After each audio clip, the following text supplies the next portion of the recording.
the stakes were a little higher. I'm thinking, if I handle this poorly, does somebody get shot? Do I get arrested if somebody gets shot? Am I even supposed to be doing what I'm doing? I've got all these questions going through my head, and the door is shut, and we open the door, and as I pan to the right, up against the wall, in the corner, is a leg. Hey, this is Bo Barron, owner and managing director of Barron Commercial Group, and he's zoning out right now, but that's Timmy Barron, ADHD, actor and comedian. Oh, are we doing that? I'm already done with this. Hey, let's start over. Hey, this is Bo Barron, owner and managing director of Barron Commercial Group, And then this is Timmy Barron, owner, and I don't own much. I'm an actor. I'm learning about commercial real estate. He's teaching me about commercial real estate. What's the name of our podcast here? Commercially Speaking. All right, let's do it. What a train wreck. Bo, what are you teaching me today? Well, we've got my friend from Austin, Texas, Robby Eaves. Robby and you, I think, have a lot in common. You're both in the ADHD camp. Mm-hmm. Dude's a big walking smile. And so I'm really excited to have him on the show. So, Robby, welcome, man. Hey, thanks for having me, guys. I've been excited about this episode. Get you two knuckleheads together. Awesome. So, Bo, how do you know Robby? This year, we've gotten to be pretty good buddies because we're both in this year's class of the JWL Leadership Academy, the CCIM Institute. And so got to spend a lot of time with Robby this year. Yeah, somebody, Robby, I think you might agree, messed up putting us in the same group. It was either random chance or manifest destiny. I'm not quite sure which, and I'm still trying to figure that one out this time. But it's been a fun ride so far. Can you give me like a 5-minute origin story? So I didn't take the standard path. I was an Army brat. I'm the parent of 2 immigrants. My mother's Asian. My father's European. Wait a second. You're the parent of You're the parents of 2? No, I'm the son of 2 immigrants. Sorry. Okay. Thinking way too far ahead. But they both came over on the proverbial boat, and my mother was a hairstylist. My father went through school and became a physician and was in the military, so I moved around a whole bunch. I'm actually born in North Carolina, but basically raised in Texas and for some part up in Washington State. And I was in the bar and restaurant industry and in the distribution business and kind of a serial entrepreneur before I got into commercial real estate, and jumped into commercial real estate about 2007. And if you can remember back to that time, probably the worst time to get in the business and get married and have children. But I did all of that wrong and somehow made it for the first few years and eventually bought the company that I started with. And here I am in 2019 that happened. And here I am a few years later with a team and just can't imagine doing anything else besides what I do for a living. And it's very, very rewarding and satisfying. Yeah, it sounds like you love it. Absolutely, I love it. Every day is different. Every deal is different. Every personality I meet is different, and it's a puzzle in which you don't have the picture to go by to put it together. Sometimes you have to pick up pieces, and they may not even go in the puzzle. It is a really complicated story problem, and I was one of those weird kids that actually like story problems. So this is a wonderful job for me. I enjoy the challenge of being able to pivot and figuring out weird issues before everybody else figures them out, you know, and during that course of being able to explore this, I could see some really interesting things and work on some really fun deals. I don't know if you've listened to the podcast, but our latest one, we were with Brad Arns, and then Bo mentioned somebody in Austin that he knows, that he's thinking of, that is 100% himself and does a great job. Bo, were you talking about Robby? Actually wasn't. Oh, you weren't? It would totally apply to Robby, no question. Because like Robby is who Robby is, and he doesn't try to be somebody else. Yeah. I remember Robby's shirt from Chicago. You do? I remember. It was white and blue pattern. Yeah, and so the funny thing about me is I actually met, after COVID, I stopped wearing dress shoes because I wanted to be comfortable. And so I found this brand of shoes that comes in all different colors. So I end up having like 13, 14 different color shoes, and they usually match my dress shirts now. And I refuse to wear dress shoes, so I have tennis shoes on all the time. You're the man. Lest we be mistaken for a fashion podcast, Timmy and I had this idea that we could do some episodes on just crazy commercial real estate stories. Man, you got any good stories for us? I got a couple that kind of stand out in my mind because as I said before, you really encounter some strange things in the business, and it always happens on an idle Tuesday or Thursday at 2:00 in the afternoon when you're least expecting it. So I'll just get right into it and tell you a quick story. Yes. Yeah, let's do it. Here with a vet clinic, new graduate, A&M, very smart veterinary medicine, looking to open up his first clinic.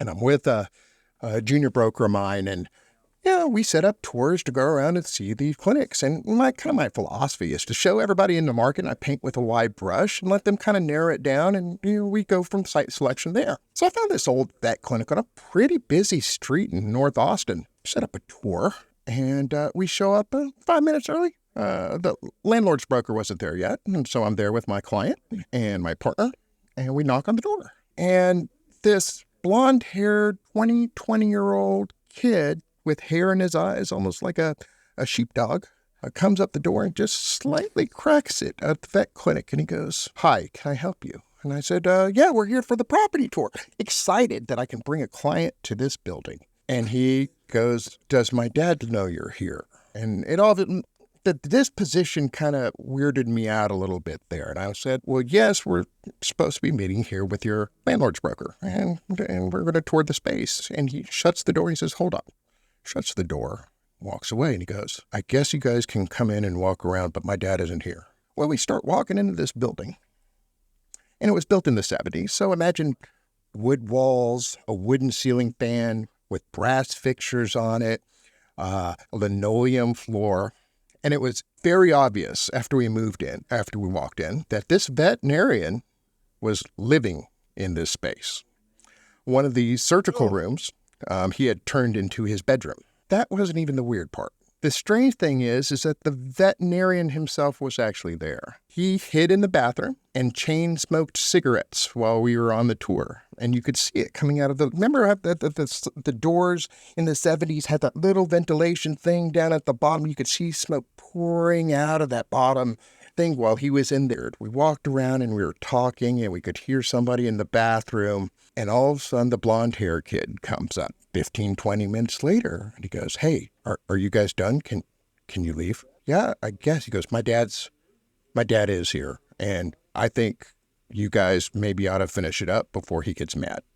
And I didn't want to question that at all, but I hightailed it down there pretty quickly. And needless to say, my client was not impressed with the space. It didn't show very well, and we ended up selecting another space. But talking about a big question mark over my head, this was probably 7-8 years ago, and it is burned into my mind, the memory of this weirdness. It was just very strange. And that was just one of the crazy stories that happens in commercial real estate. Did the landlord's broker ever show up? Like while He you were did on site, eventually. or- He was late, and he was, I would say he was as perplexed as we were. And it was one of those situations where everybody kind of left with a question mark over their head. Man, your story, though, it reminded me of a story that I hadn't thought about for a while. And two things that happened. One, just going into a place and just being completely perplexed by what you don't understand is going on there, right? We used to have, this is like right when COVID hit, okay? So early 2020, we had Dad's rental house, and it was vacant. And we were doing a little bit of renovations to it, and we were going to sell it. I'm meeting our maintenance guy. He pulls up. He was going to do some work in there. He calls me at home, and he says, "Look, I opened the garage door, and there's a car in there." And I'm like, "No, shouldn't be a car in there. I'll come by." So I live about 10 minutes away from where this is. And so I pull up. So he's got his sidekick, his helper with him. And I'm there with our brand new puppy who I leave in the car. And we walk in through the garage door into the kitchen, and it's clear that somebody has been in here, and we kind of look around and nobody's there. And so we both go back out to our cars and get our guns. We both had a gun. And look, when I was in the Marine Corps, I was a linguist, and I was an intel weenie, basically. Like I was the nerd in the room over there. Oh, we all know, Bo. We all know. Anyway, I got about this much training. Thank you, Timmy, by the way. I got about this much training on how to do anything infantry related, or how to clear a room or clear a house or anything. But in this moment, it's coming back to me, right? And so, I've got this handyman with a handgun. I've got a handgun, and we're going through this, and I'm thinking ahead, okay? Because back when I was in the Marine Corps, I was single. Part of it, I was married, but I didn't have kids. And Risk tolerance is a little higher. yeah, the stakes were a little higher. I'm thinking, if I handle this poorly, does somebody get shot? Do I get arrested if somebody gets shot? Am I even supposed to be doing what I'm doing? I've got all these questions going through my head, but it looks like somebody's in this place. And so we start clearing the room, and we get to the back bedroom, and the door is shut, and we open the door, and there is two people asleep on a mattress on the floor. So no bed, there's just a mattress on the floor. Okay, so you walk in the bedroom, and there's the mattress with the two people who are asleep on there. Okay. And as I pan to the right, up against the wall, in the corner, is a leg. The dude sleeping there had one leg and had a prosthetic that was up against the wall. And so when we woke these people up, we've got guns on them, and the dude's leg is against the wall. And so before we started walking through the house, we'd called the police, and what ended up happening was, they got taken to jail, and it was a big to-do, and I hired my son and one of his buddies to get all their crap out and kind of clean out the house and stuff. But somebody had run a scam and had found a vacant home. They were out there finding vacant homes, and they would go to the Walmart parking lot, and they would find people that looked like they were living out of their cars or whatever. And that person, whoever it was, rented our house to these people. They had paid somebody else $400 or whatever in cash and thought they were okay being there. Yeah. It was just one of those crazy situations where you go into a property and all of a sudden there's people there. And, oh, by the way, his leg's up against the wall, So my quick and appropriate one is I'm selling a vacant strip club. Vacant strip clubs are weird. I've worked for a guy named Eric Langan who owns a company called Rick's Cabaret, publicly traded on the NASDAQ. And I'm doing a disposition for Mayor Austin. And you get all sorts of people that want these buildings because traditionally they're on the outskirts of town, and then the town grows up around it and it gets rezoned and redeveloped. So I agreed to meet a church group out there. Well, right after it was a strip club, for a little while it was a swingers bar. Imagine 14,000 square feet, and whatever's left after default when the swingers bar went out was left there. And so I was there with 6 people from a church group, and we walked upstairs, and there's a unique area in which there's a hole in the wall. And one of the ladies from the church goes, "This would be a great kids' play area with this hole in the wall." And the only thing I could think of is, oh my God, what are they going to do? Stick hot dogs through the hole in the wall? It was everything in my power not to just lose it. What's the name of the American flag? The Old Glory. Oh, glory, yes. Oh, glory. Yeah. I've also gotten some interesting calls. If you guys want a little quick story about an interesting call that I've never received before, I got Yes, please. cool one. So I had an industrial building I did a sale lease back on. And Timmy, I think you should probably know what that is, right? You sell an investment and the tenant stays for a little while. And that's what happened. They sold their industrial building and leased it back for a period. And so he's leasing the building that he formerly owned for a period of time. Random 2:00 in the afternoon on a Tuesday, I get a call. And my client's name is Doug. And Doug says, "Hey, Robby, it's Doug. How are you?" "Oh, I'm great." He goes, "I got a weird situation. And let me ask you the question first, and then I'll tell you the situation." I said, "Okay, go ahead." Thinking I could very easily answer this question. Our fence burnt down. Do I have to replace it, and whose responsibility? "I don't know. You kind of got to tell me the situation. I don't know if it's on your property, a couple other things." And he goes, "Well, let me tell you the situation." So a Texas turkey vulture flew and landed on the transformer, arced the wires, set himself on fire, fell from the transformer, landed on the cedar fence, caught the fence on fire, and burnt the fence 200 feet in either direction. Do I have to replace the fence? And it's on the property line. "I don't know what to do, Robby. I'm leasing the building. My deductible's really high. Do I put an insurance claim on it? What do I do?" And I went, "Man, don't claim an insurance claim. Just pick up the fence." He goes, "Well, yeah." And I actually got a few pictures from it, and I'll share them with you, too. What is a Texas turkey vulture? There you go. Oh, there it is. Texas turkey vulture. Very attractive bird. Yeah. I bet it looked great on fire, too. Holy moly. Isn't that neat? Delicious. Well, you brought up a fire, so I'm going to Yep. have to tell you my fire story. And so in October of 2021, I was in Chicago teaching 102, CI 102, the CCIM course. And we've got about 2 hours left on the last day. And I get a call from my self-storage manager, and he says, we have a building that's on fire. We had this tenant who, along with his mother, we thought were living in a unit. Now, you're not allowed to do that, okay? Found an extension cord running from the closest outlet they could find into their unit. So, our managers, when something like that happens, they don't automatically evict. They're like, look, it seems like you're in a rough way, but you can't live here. This is, it's just not allowed. It's not allowed by code, zoning. And they said, fine. They weren't happy about it, but matter of fact, they denied it. They were very offended that we thought they were doing it. And so the next day, they park by their unit, and they go between the buildings so we can't see anymore from the cameras. And then about an hour later, they walk into the office and they say, somebody has vandalized our car. And so our manager walks out there, and it looks like somebody had taken baseball bats and just beaten the tar out of this vehicle.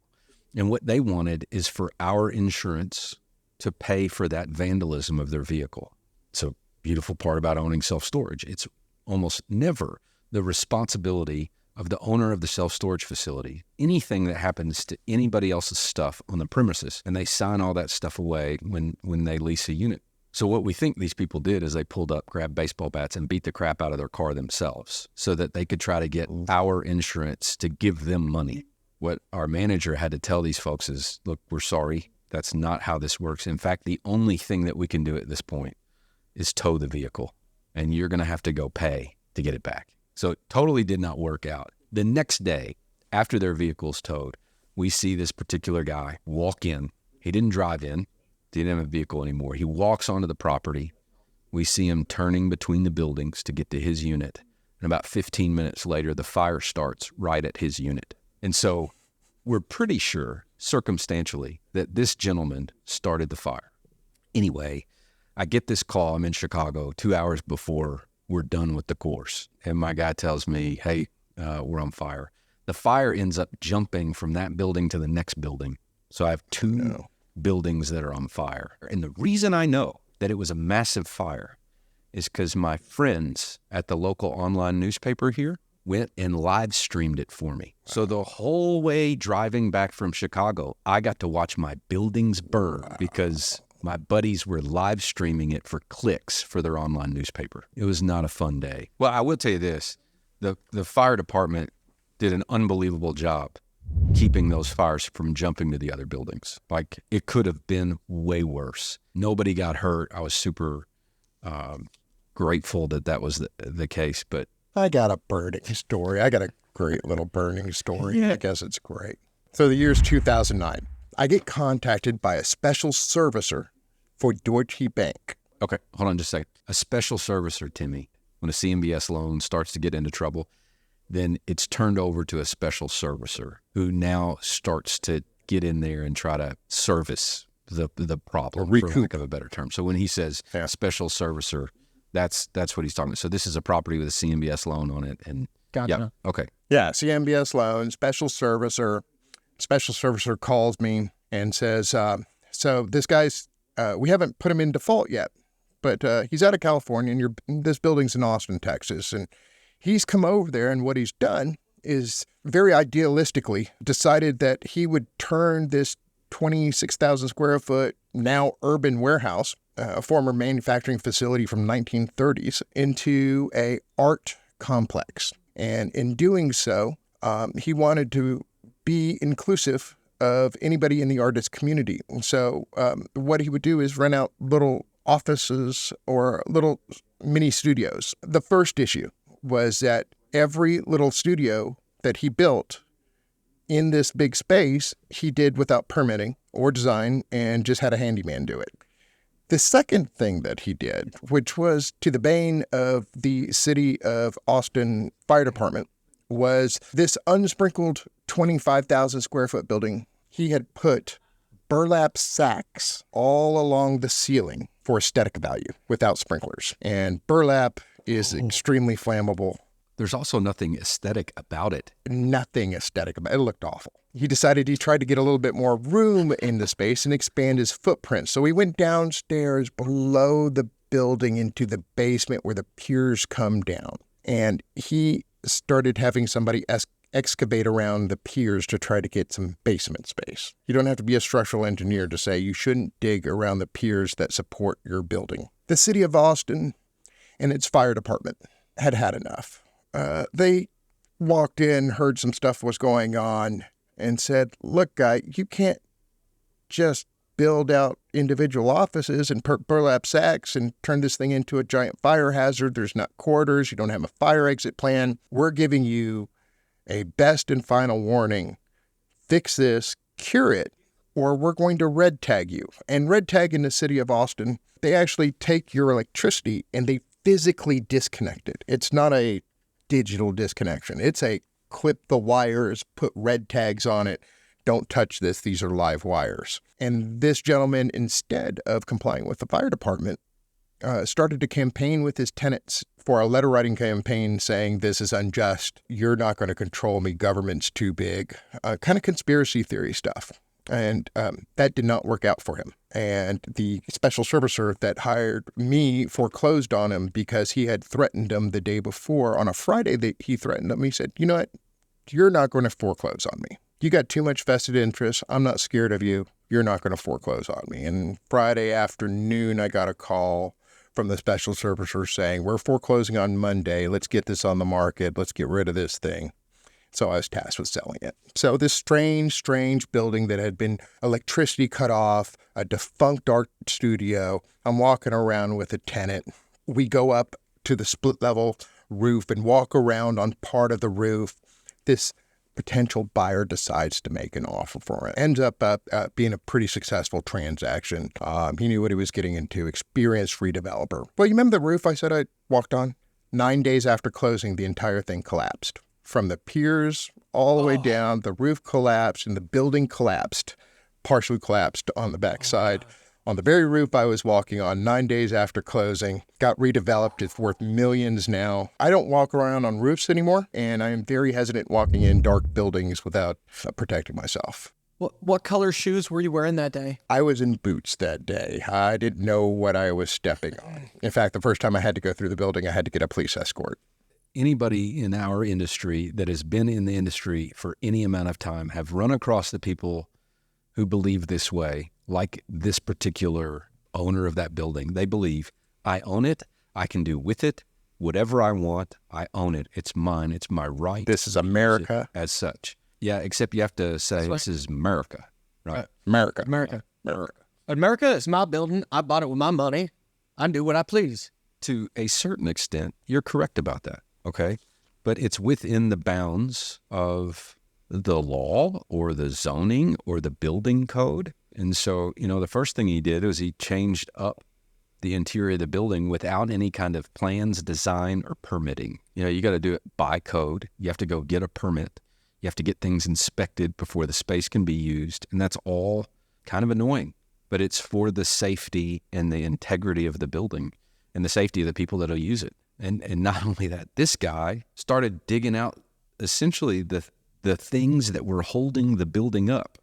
Clearly the guy was not a structural engineer, but you would think common sense would tell you that's a bad idea. Yeah. You don't dig out underneath your foundation of your house. Why would you do it in a commercial building? Right. And it turns out he almost killed Robby. I thought that would happen because Robby walked on the roof. I've lost some weight since then. Not that much. So. You can have some heavy boots. Those boots could have been heavy.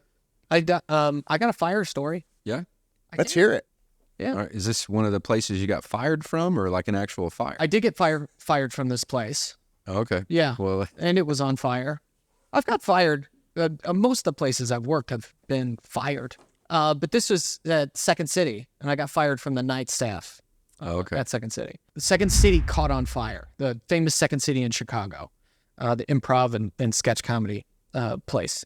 But at the time I was teaching acting for kids. So found out that one of the kids in my class was the one that started the fire. And Like you discovered it? yeah, he wasn't in the room, right? We all got evacuated, and then we see him outside, and I was like, where are you at?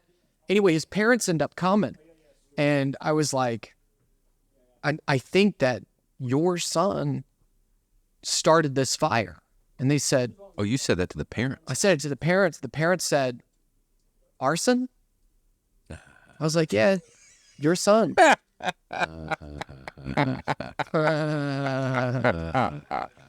Don't Had me on the first part. There was a fire at Second City. That's the only thing that was true. But it started because underneath it was Adobe Grill. I'll tell you another quick little story. We had a big rainstorm a couple years ago in Arson, flooding event, one of those things.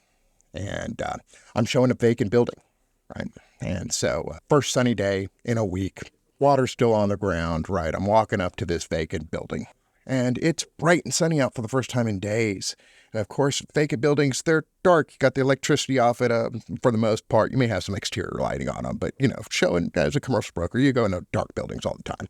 And I open up the door. I step over a pile of leaves. I have this inspector behind me who needs to take some insurance pictures or whatever. I'm opening up the building. He has a flashlight. I don't.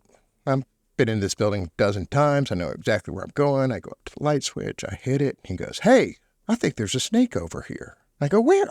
He goes, "Up at the entrance right next to the door." And I was like, "No, that's a pile of leaves." And he goes, "That's a rattlesnake." Oh, and he's alive. And so the pile of leaves that I had stepped over in my slacks and dress shoes prior to COVID was a timbered rattlesnake, about 5 foot long, and curled up and slipped under the door to get out of the rain. Had a nice discussion with the rattlesnake on whether or not he should stay there or not, and did my best to escort him off the premises. Texas, man.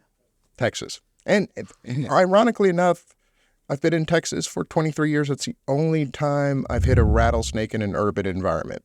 Just couldn't see it. I got another story. All right. Well, let's hear it. It has to do with real estate, vacant real estate. It's a house, though. Not right. I know we don't do residential. No, that's all right. Okay.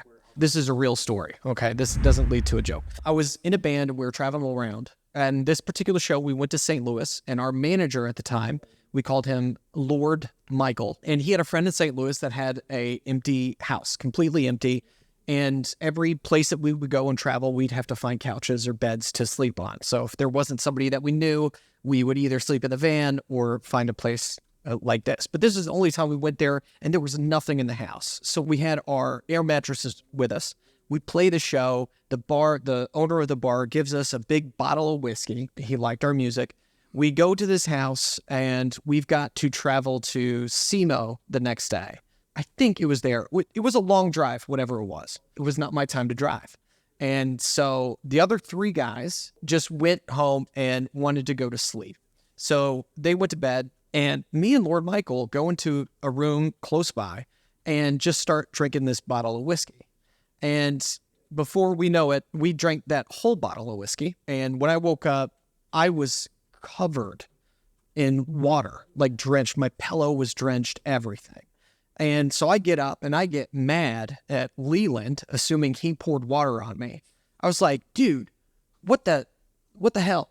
Like, why did you pour water at me last night?" He was like, "I didn't, but you and Michael kept us up all night." I was like, "You didn't have to pour water." He's like, "I didn't." It's like, "No, nobody did that." So I take a shower. I'm still a little buzzed because it was hard to wash my feet. And I come out and I go over, and I woke up on an air mattress that was slightly deflated. And what had happened was I found out I woke up in a trench of my own urine. This deflated air mattress, I had peed the bed, and it had just drenched me. It didn't smell like pee. I was almost sober by the time we had that next show. But yeah, be careful who you let your empty real estate to. There's some value. Well, Robby, do you have any Yes, other sir. great stories for us? The ones that I've told you so far are the ones that kind of stick out in my mind in the past couple of years and that I have to recall. There's probably more that I've forgotten or blocked out. I will tell you another one. My first flex building that I had a listing on, I was so excited. I was so excited to have my name on a sign. I was so excited to have my own listing. It was a 10,050 square foot, 100% HVAC flex building that was a former gym. I was just waiting for the phone to ring. I was making cold calls. I was happy to drum up anything I could get. I was excited to do an owner's report, and probably the only time in my career I've actually been excited to do something like that, reporting and stuff. So I was ready to get some names on this list and show them that I'm doing my job. And I get a call, fairly new broker, from a church. These guys sound excited about this building. Now I'm going to go tour them. And I show up, I make sure my car is clean. I am pressed. I am ready to go show this building. And I'm going to do a deal. I'm going to make a deal happen. And I get there early. I'm there and I open up the doors and I turn on all the lights. I make sure all that everything's set. I'm even sweeping a little bit of the floor, and a car comes and pulls in, followed by 10 more cars. And people start getting out of these cars, and each one of them's full. And probably 23, 25 people walk into the building. And Bo will tell you, most tours you get maybe 1, 2, crazy situation. We have 4 people on a tour, but 24, 25 people, a little excessive on a first visit. And so I had a conversation with the pastor and owner of the church, and he asked me to give him a moment. And he went and talked to the people that was in the group, and they made a big circle in the middle of the industrial building and prayed while I was there for God to reduce the rent in half. Insisted that I give the landlord an offer for the half rent because it was God's will to do that. And also wanted me to, and you'll know how ridiculous this is we can't pay that much in operating expenses. We'd like that in half too, because it is the Lord's will. And I was so downtrodden at this point. The only thing that came out of my mouth was, God doesn't pay the landlord's taxes, insurance, and common area maintenance, and I don't think we're going to have any wiggle room on that one, sir. That was a unique situation that I was not ready to deal with. I was very idealistic, is what I realized about trying to get a deal done with that group. Oh, my goodness. That might have been my favorite story. When Timmy was in high school, he had a high school pastor. This guy took a job and moved away. I don't know, maybe 3 months after he left, he still hadn't sold his house here in Owensboro. And he called me up and he told me, he's like, hey, Bo, God told me that you're to buy my house. And I was like, oh, well, he's told me nothing, so I'm going to pass. But that's actually happened to me twice. Really? Yeah. Who was, can you say the other person? Really? Yes. I kid you not. He had a really nice house. It was big old place. And I was like, well, the Lord didn't tell you what my worth is, because I couldn't swing that. Yeah. Well, in high school, the Lord told me to break up with my girlfriend. That's what I told her. Oh, you blamed it on God? Yeah. That's what you did. Bo, did you like how I had GPT write our intro for our next CCIM luncheon in the tone of Hunter S. Thompson? Oh, yeah. That was So awesome. cool. Yeah. So cool. I'm amazed by it. I consider myself a fairly good writer too, but I mean, and I'm kind of like Timmy. I mean, my hardest part of writing is getting through the first 2 sentences and sitting down and actually, it's like the hardest thing for me. If I want to walk around the block, it's putting on my shoes. I mean, I'll get distracted 30 times before I do that. It's like trying to find my cup of coffee where I've left it in the morning. I mean, it's either in the bathroom or it could be on the back porch, or maybe it's on a living room table, or maybe I set it up here and then I go make another cup of coffee and then I don't know whose coffee it is. And I'm wondering, well, what did I do with my wallet now? And that's my entire life. No joke. This morning, I go to play Tisbee. I wake up, I get a to-go coffee cup, put it in the Keurig. It does its thing. I leave and I get in the car and I'm like, oh, I forgot the coffee. Then I look down and I see to-go coffee cup in the car already, full, that I had from yesterday. I didn't touch. And then I get back after playing and I grab the one that I made before and I start to walk out to come here. And Tara stops me and says, hey, you forgot your coffee. Holds up another to-go cup from the one I made this morning. That all happened today. Yep. I mean, I can't tell you how many times I've done things like pay my mortgage twice because I totally forgot I did it. Now, that never happens to me. I've never seen that happen. I've done all sorts of crazy things like Yeah, I'll forget to pay the mortgage, if anything. And it's a vicious cycle. It is what it is. It's like the things I am supposed to do, I end up procrastinating and knocking out other things on the list.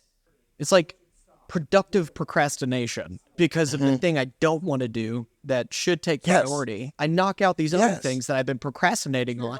I really need to clean the bathroom right now. Oh, yeah. I mean, right. Yeah. when's the last time I vacuumed? I need to vacuum. Should I take the smoke detector out of the battery? The batteries out of the smoke detector again because it's the carbon monoxide detector because it's giving me a headache? I don't know. Ours had no batteries eventually. I just took the batteries out. I'm just watching you guys share your ADHD life together. Right. Yep. Now you know a little bit about how I feel when we talk to your other friends. Robby, let's quiz Timmy. All right, pop quiz.